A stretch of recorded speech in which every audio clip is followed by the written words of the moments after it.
So hey guys, welcome back to the channel. This is Shubham, a second year MBBS student at college of medicine and JNM hospital.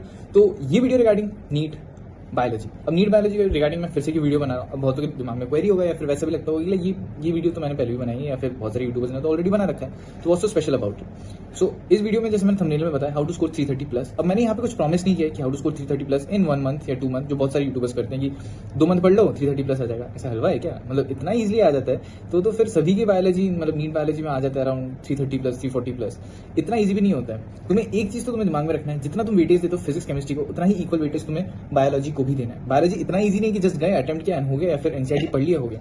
सिर्फ NCERT पढ़ने से भी नहीं काम चलेगा तुम्हारा, ठीक है? सिर्फ एनसीईआरटी पढ़ के ऑब्वियसली तुम अच्छा कर सकते हो, 300 अब स्कोर कर सकते हो, बट उसके लिए तुम्हें एनसीईआरटी का इनडेप्थ नॉलेज होना चाहिए। एनसीईआरटी एग्जाम्पलर तुम्हें सॉल्व करना है, एज वेल एज एनसीईआरटी के ईच एंड एवरी लाइन तुम्हें अपने दिमाग में अच्छे से मतलब पूरा लिख लेना है, दिमाग में बस जाना चाहिए कि हाँ ये है। अब ये चीज़ है कि बहुत जन कहते हैं कि देखो 1 महीना 2 महीना में तुम लोग रिवाइज करो, पढ़ लो, हो जाएगा। तो मैं कहूँगा नहीं, ऐसा नहीं होता। It's a long process. At least तुम्हें 7-8 महीने तो बायोलॉजी को अच्छे से देने ही पड़ेंगे अगर तुम ड्रॉपर हो। और अगर फ्रेशर हो तो बहुत अच्छी बात है, तुम अच्छे से बायोलॉजी इन डेप्थ पढ़ो। उससे रिलेटेड अगर एक्स्ट्रा टॉपिक्स है तो बुक्स, दूसरी बुक्स में ढूंढो, एक्स्ट्रा जो होगा हल्का, ज्यादा भी डेप्थ में नहीं जाना। क्योंकि अगर कुछ फॉर एग्जाम्पल अगर मैं कह दूं कि जैसे ये हो गया अपना हार्ट रिलेटेड अगर तुम कुछ पढ़ रहे हो तो उसमें थोड़ा इन डेप्थ जाओ, ज्यादा मत जाना। क्योंकि फिर फर्स्ट ईयर एमबीबीएस आके तो तुम्हें पढ़ना ही है उसके बेसिक्स, एंड फिर धीरे धीरे जैसे तुम सीनियर ईयर्स में जाओगे तुम और भी ज्यादा एडवांस पढ़ोगे उसके बारे में। तो ये बात मैं कहूंगा कि मेन तुम्हारा फोकस होना चाहिए एनसीईआरटी में, एनसीईआरटी के समरीज में। एंड इनफैक्ट अगर ऑथर के बारे में, मतलब ऑथर नहीं सॉरी साइंटिस्ट के बारे में अगर कुछ लिखा है तो वो भी तुम्हें पढ़ना है कि जैसे कर्ली टॉप वायरस, ठीक है, वो कौन कॉज करता है, तो तुम इसका आंसर ढूंढो। मैं एक हिंट दे रहा हूँ, मॉर्फोलॉजी एंड फ्लावरिंग प्लांट्स, ये कहीं पे है, ठीक है? अब वो तुम ढूंढ के बताओ कमेंट सेक्शन में कहाँ है नहीं है। तो ये चीज़ है कि एनसीईआरटी पढ़ना एक सिस्टमेटिक वे में है तुम्हें, ठीक है? तो मैं कैसे करता था, मैं पर्सनली सबसे पहले एक चैप्टर का रीडिंग किया मैंने, ठीक है? Then I use to make like कौन कौन सा टॉपिक मेरे को अच्छे से समझ नहीं आया, ठीक है, एक पेपर में लिख लेता कौन कौन सा टॉपिक समझ में नहीं आया, and then I use to go for question bank solve करता था। कुछ क्वेश्चन होते थे जो एनसीईआरटी बाहर रहते थे, लाइक है ही नहीं, तो मैं उनको लिख लेता था अपने एनसीईआरटी की बुक में, कि ताकि नेक्स्ट टाइम जब रिवाइज करो तो वो पॉइंट्स भी मेरे साथ ही साथ बुक में रिवाइज हो जाए। नेक्स्ट एनसीईआरटी एग्जाम्पलर, बहुत जन ये चीज मिस करते थे, मिस आउट एनसीईआरटी एग्जाम्पलर नहीं मिस करना है, उससे भी बहुत सारे क्वेश्चन रिपीट होते हैं। अब रिगार्डिंग बहुत सारे डाउट्स होते हैं बहुत लोगों के पास कि like what should we do regarding question bank. तो भैया जहां भी देख रहे हैं हर लाइक अगर 100 क्वेश्चन होंगे उनमें से 60 क्वेश्चन एनसीईआरटी रिलेटेड रहते हैं, 40 बाहर के रहते हैं, उससे हमारा कॉन्फिडेंस डाउन हो जाता है। हम अराउंड 45-50 स्कोर करते हैं तो लगता है कि हमसे तो नहीं हो पाएगा। तो क्या करना है, इसका क्या करना चाहिए? तो देखो इसके लिए ये है कि सिचुएशंस डिफिकल्ट होते हैं, तो इस चीज में कि जो वो 40 क्वेश्चन बाहर के उस पर तुम फोकस मत करो। जो 60 एनसीईआरटी से थे वो तुम्हें करेक्ट हुए कि नहीं, वो 60 में 60 तुम स्कोर किए हो कि नहीं किए, वो तुम्हें पहले देखना है। बाकी के 40 विद ग्रेजुअल प्रोसेस आएगा। तो अगर अभी के लिए मैं तुम्हें कोई क्वेश्चन बैंक सजेस्ट कर सकता हूँ तो मैं कहूंगा कि तुम मेमोनी ट्राई कर सकते हो। मेमोनी is a very good educational platform जहां पे तुम्हें बहुत सारे वेरियस टेस्ट सीरीज मिल जाएंगे। इनफैक्ट जो इनका क्वेश्चन बैंक है पूरा एनसीईआरटी रिलेटेड है, लाइन बाय लाइन एनसीईआरटी है यहाँ पे, तो एक भी पॉइंट उन्होंने एनसीईआरटी से मिस नहीं किया, पूरा एनसीईआरटी निचोड़ के बनाया। प्लस यहाँ पे जो क्वेश्चन की वैराइटीज है वो तुम्हें ज्यादा अमेज करेंगे, लाइक जैसे जंबल वर्ड्स होंगे, क्रॉस वर्ड्स होंगे, मैच द फॉलोइंग्स होंगे, असर्शन रीजनिंग जैसे नीट 2023-22 तुमने देखा असर्शन रीजनिंग बहुत ज्यादा है। तो ये लाइक बहुत ही ज्यादा तुम्हें हेल्प करेंगे कि एनसीईआरटी के नॉलेज एज वेल एज उसका जो कॉन्सेप्ट है उसे ग्रैप्स करने में बहुत ही हेल्प करेंगे। एंड नेक्स्ट जो इनका प्रीवियस ईयर क्वेश्चन बैंक है इट्स वेरी गुड। यहाँ पे बहुत डिफरेंट लाइक जो एग्जाम हुए थे पहले नीट टाइप, तो उसके भी क्वेश्चन बैंक इंक्लूडेड है। तो दे हैव अराउंड 30,000+ क्वेश्चन। इनका नीट 2023 स्ट्राइक रेट भी बहुत अच्छा था, and you can even see the Google reviews जो कि बहुत ही अच्छा है। तो आई सजेस्ट यू कि तुम अभी जाके मेमोनी डाउनलोड करो, link is in the description. मैं तुम्हें इसका थोड़ा पार्ट दिखा देता हूँ कि लाइक इसमें एक और फीचर जो मेरे को बहुत पसंद आता है, इनका रिवीजन फीचर जो एआई फीचर है। एंड एक और चीज जो लाइक मेरे को लगा कि पर्सनली बेनिफिट करेगा, दैट इज देयर कि अच्छा मैं तुम्हें वीडियो में दिखा देता हूँ। तो जो मेरे को इनका स्पेशल पार्ट लगा वो है कि इनका जो क्लू सेक्शन क्या होता है, कभी कभार हमारे में ऐसा होता है कि लाइक फिजिक्स हम लोग सॉल्व कर रहे हैं और अगर सॉल्व नहीं हो तो हम डायरेक्ट सोल्यूशन देख लेते हैं, एंड फिर थोड़ा डिप्रेसिंग लगता है कि यार ये शायद मुझसे हो जाता थोड़ा बहुत अगर मैं समझ लेता तो एंड ऑल, एंड फिर डिप्रेस लगता है कि ठीक है मुझसे तो फिजिक्स क्वेश्चन सॉल्व ही नहीं हो रहे, पता नहीं क्या होगा नहीं होगा।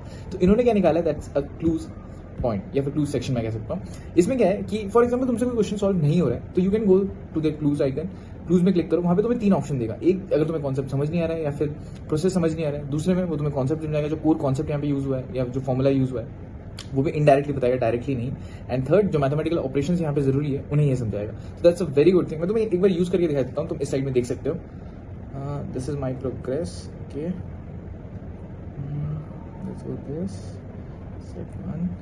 तो यहाँ पे ऊपर बल्ब आइकन देख सकते हो, यहाँ पे क्लिक कर लेता हूँ मैं। Let's go to redeem hint. यहाँ पे तुम देख सकते हो हिंट दे रखा है, तो ये एक फर्स्ट हिंट था।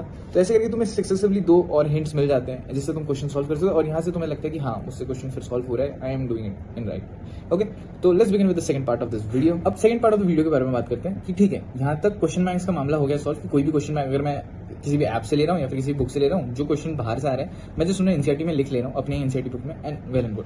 अब क्या है कि मुझे इस बुक से मैंने इस चैप्टर को पढ़ लिया, ठीक है, फॉर एग्जाम्पल एवोल्यूशन मैंने पढ़ लिया, ठीक है, फिर मैं 4 दिन बाद फिर से एवोल्यूशन पढ़ूंगा, बट इस टाइम पे अगर मैंने फर्स्ट टाइम पे 1 या 2 घंटे लगाए थे, अब मैं 1 घंटा लगाऊंगा।